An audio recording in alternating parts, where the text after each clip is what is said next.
उसके घर में इतनी गरीबी थी कि जब वो चौथी क्लास में था तो उसके पिता उसकी पढ़ाई छुड़वाकर उसको काम पर लगाना चाहते थे। टीचर के समझाने पर जैसे तैसे पढ़ाई तो बच गई, लेकिन जिंदगी आसान नहीं हुई। उसने अपनी पढ़ाई का खर्च उठाने के लिए होटल में वेटर का काम किया, पिता के काम में हाथ बटाया। वो पढ़ता जा रहा था बिना ये जाने कि उसको बनना क्या है। लेकिन एक बार एक अधिकारी ने उसके पिता से रिश्वत मांगी और उस दिन शेख अंसार अहमद ने यह तय कर लिया कि वो एक अधिकारी बनेगा। महाराष्ट्र पीसीएस की परीक्षा वो पास नहीं कर पाया, लेकिन यूपीएससी की परीक्षा उसने पहली कोशिश में ही न सिर्फ पास कर ली, बल्कि 361वीं रैंक भी हासिल की।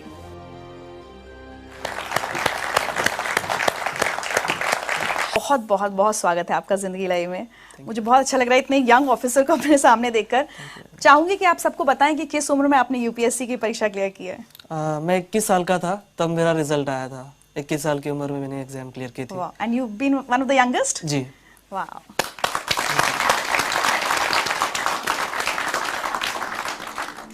बहुत गरीबी के दिन देखे हैं बचपन में? जी हाँ, बिल्कुल, क्योंकि मेरे पिताजी जैसा एक ऑटो रिक्शा ड्राइवर थे और जो बीपीएल फैमिलीज होती है, बिलो पॉवर्टी लाइन, जो घर आपने देखा अभी, वो घर भी हमें उसी के तहत मिला था। तो एक बिलो पॉवर्टी लाइन की फैमिली में मैं पैदा हुआ था। अच्छा, ये क्या हालात बन गए थे कि आपके फादर को स्कूल जाकर ये कहना पड़ा कि मैं इसको नहीं पढ़ा पाऊंगा? मेरे पिताजी को किसी ने बताया कि इसको पढ़ा के कौन सी नौकरी लगनी है, सरकारी नौकरियां नहीं है और हमारी कम्युनिटी के लोगों को नौकरियां नहीं मिलती, कोई नौकरी नहीं देता, उससे इसको पढ़ा के कोई मतलब नहीं है, आप इसी किसी काम को लगा दीजिए, घर में 2 पैसे आ जाएंगे।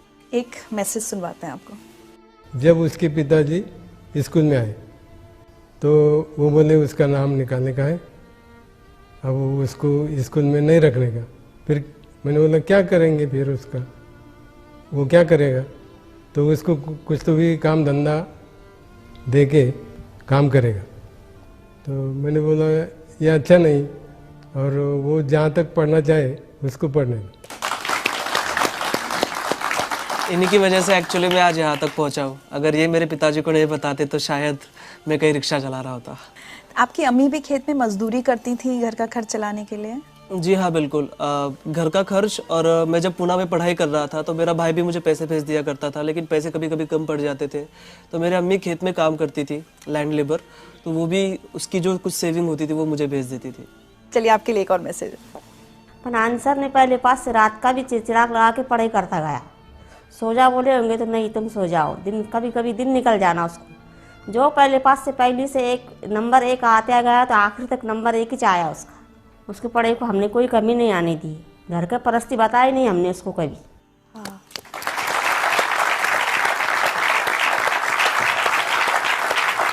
और उस दौरान भी परिवार की स्थिति तो बदली नहीं थी, दिक्कतें थी। उस समय भी आपको बहुत काम वाम करना पड़ा अपनी किताबों का खर्च उठाने के लिए। 10th में मेरी छुट्टियां चल रही थी और मुझे कंप्यूटर सीखना था। तो MSc IT का कोर्स आता है, वो कोर्स मुझे करना था। उसकी फ़ीस थी लगभग 2,800 समथिंग, उस वक्त उसकी फ़ीस थी। पे करने के लिए पैसे नहीं थे, तो मैंने मेरे अब्बू को बताया कि भाई ये रेस्टोरेंट है, यहाँ पर मुझे काम करना है, मुझे वो लगभग 3,000 रुपये तक कुछ पगार दे रहे हैं। तो उन्होंने कहा ठीक है, तुमको करना है तो करो। फिर मैं उस रेस्टोरेंट में काम करता था। सुबह 8 बजे से लेकर रात में 11 बजे तक वो काम होता था। बीच में 2 घंटे छुट्टी मिलती थी, उसमें मुझे मेरा लंच करना होता था और 1 घंटा मुझे वो जो कोर्स है उसकी तैयारी के लिए जाना होता था। हमारे गांव में ही वो होता था और काफ़ी डिफ़िकल्ट था मेरे लिए, क्योंकि मुझे वो बड़ा पॉट लेकर पानी लेकर आना पड़ता था कुएं से निकाल कर। फिर उसके बाद जो कस्टमर्स आएंगे उनको चाय सर्व करना, उनका टेबल वगैरह साफ कर देना, ये सब इस तरह का काम एक वेटर का काम था। और उसके बाद जब 10 बजे होटल बंद हो जाता था, गांव में 10 बजे जनरली हमारे बंद हो जाता था, तो 1 घंटा मुझे जो फर्श वगैरह होता था वो सब साफ करना होता था बैठ के हाथ से। तो वो काम मैंने किया। तो घर में सिर्फ आप ही सबसे ज़्यादा पढ़े लिखे हैं, बाकी सबकी पढ़ाई छूट गई, काम करने लग गए या शादी हो गई बहनों की?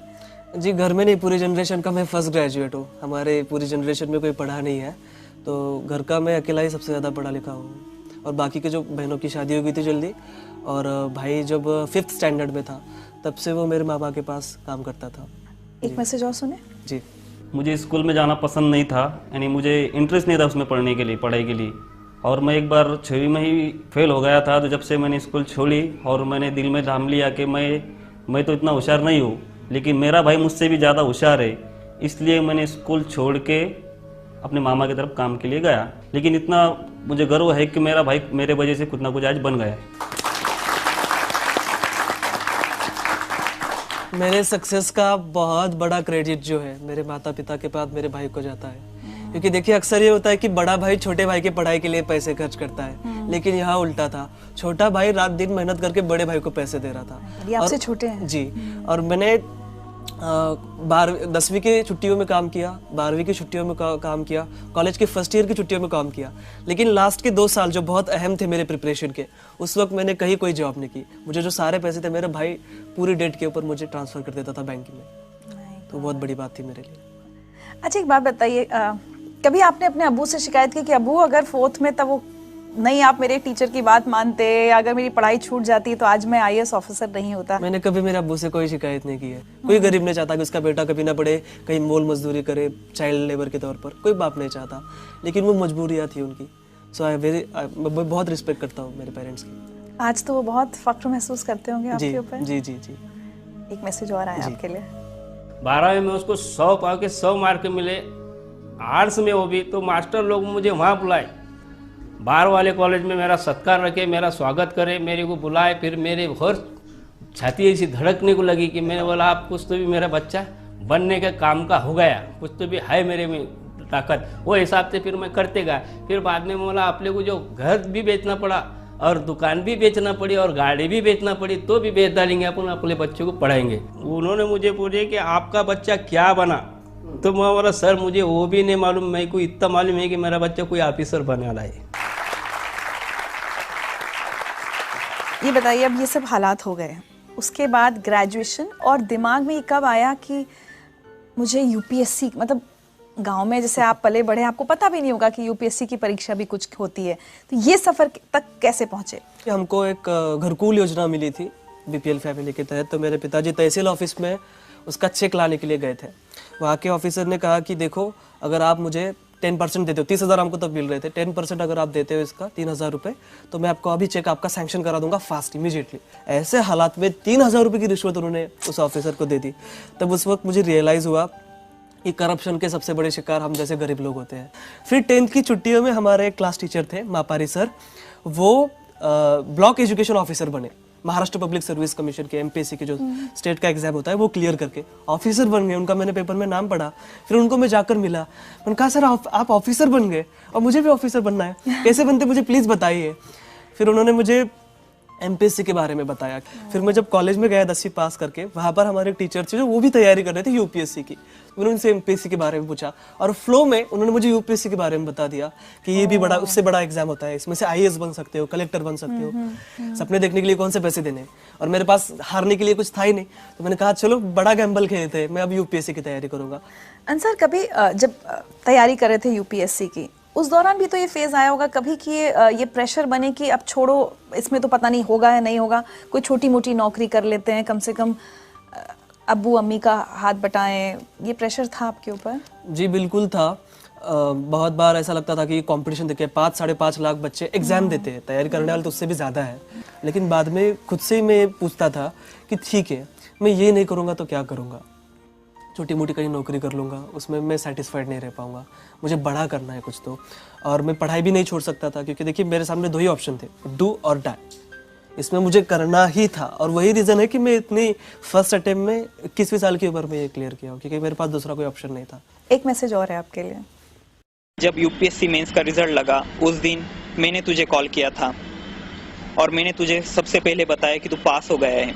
उस शाम हम मिले भी थे, तू बहुत खुश और इमोशनल था, मैं भी वो खुशी जाहिर कर रहा था। पर उस इतने बड़े दिन भी तेरे पास खाने के लिए पैसे नहीं थे। हम दोनों ने हमारे घर पे ही खाना खाया था। मेरे लिए ये बहुत बड़ी बात नहीं है कि मैंने तुझे खाना खिलाया, पर मेरे लिए ये अवसर था कि मैंने इतने कम उम्र वाले एक IAS ऑफिसर के साथ खाना खाया।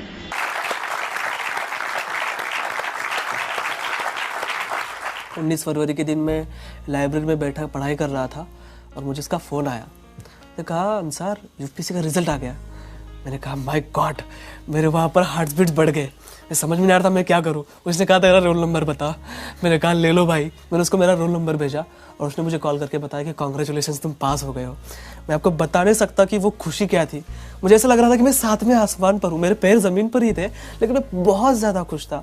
उस दिन शिव जयंती थी, पूना में नगाड़े बज रहे थे और मुझे ऐसा लग रहा था कि ये मेरी जीत के लिए बज रहे हैं। शिव जयंती के दिन मुझे ऐसा लग रहा था कि मुझे गिफ्ट मिल गया हो कोई। मैं बहुत खुश था। मैं मेरे दोस्तों के पास गया, हमने सेलिब्रेट किया। अब डिसाइड किया कि चलो बाहर खाने के लिए चलते हैं। अब जनरली देखिए, एक रूल तो ये है कि जो कुछ जीतता है उसको ही खिलाना पड़ता है, उसको ही बिल पे करना पड़ता है। लेकिन मेरे फ्रेंड्स को पता था कि बंदे के पास पैसे नहीं है, तो उन्होंने कहा कि यार छोड़ो यार, बाहर क्यों जाना, रूम पर ही खा लेते। तो हमने उसके रूम पर ही खाना खाया था।